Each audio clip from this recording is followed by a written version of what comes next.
comme c'est toujours le cas. L'illumination que reçut l'Éthiopien amena un nouveau défi. Chaque nouvelle mesure de lumière venant du Seigneur comporte une incitation à quelques actes d'obéissance pratique. Le passage d'Ésaïe 53 que lisait l'Éthiopien fit apparaître Christ. À partir de ce texte des Écritures, Philippe lui prêcha Jésus. Ce qui suit attire notre attention. Voici de l'eau, qu'est-ce qui empêche que je ne sois baptisé? Ici, il nous faut maintenant apporter un peu de réflexion.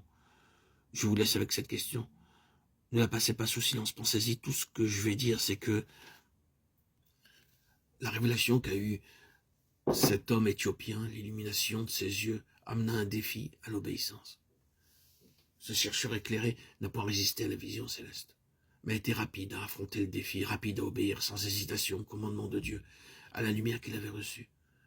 Tout ce qui est arrivé ici est très simple, mais c'est l'essentiel. Nous voyons un homme qui passe des ténèbres à la lumière, un homme qui passe d'une recherche à un cœur ravi de connaissance. Nous voyons un homme qui cherche à tâtons, transformé en un homme qui a une claire compréhension, un homme qui avait été déçu, changé en quelqu'un qui suit sa route avec joie.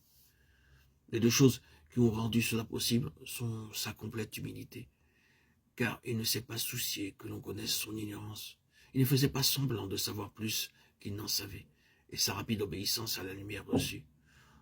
Nous devons dire au sujet de cet homme, voici un cœur honnête. Et c'est ainsi que Dieu est avec nous, ce que nous sommes avec lui. Dieu ne sera le débiteur d'aucun homme. Si vous et moi, nous sommes vraiment sérieux avec Dieu, et allons droit à tout ce que Dieu a pour nous, à tout ce que Dieu veut que nous possédions et connaissions, si nous ne nous donnons pas des airs, mais qu'en toute humilité, nous nous baissons au niveau où réellement et sincèrement nous sommes décidés sans hésitation à faire par sa grâce, quoi que le Seigneur nous montre, nous trouverons qu'en fin de compte, Dieu n'est pas notre débiteur, mais qu'il nous honore au maximum.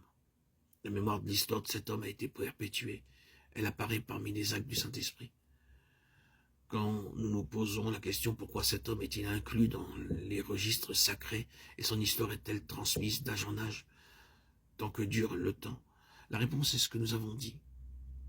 Il était un homme sérieux avec Dieu, d'un cœur honnête et ouvert au Seigneur, d'un esprit humble et obéissant à la lumière reçue. La deuxième personne dans cette histoire est le Saint-Esprit. Il est bien entendu le premier dans toute cette affaire. Je le mentionne ici en second lieu parce que c'est peut-être plus utile d'examiner l'incident dans cet ordre. Nous le ferons brièvement. Le Saint-Esprit avait connaissance de cet homme éthiopien, et le Saint-Esprit a toujours connaissance de tels hommes. Il y a un sens en ce qu'un Éthiopien doit précéder le Saint-Esprit. Vous comprenez ce que je veux dire? Avant que le Saint-Esprit puisse vraiment faire son œuvre, il faut qu'il y ait quelque chose qui satisfasse ses exigences. Le Saint-Esprit avait connaissance de cet homme humble, de sa recherche, de son cœur disponible. Et le Saint-Esprit sait toujours où sont ces personnes.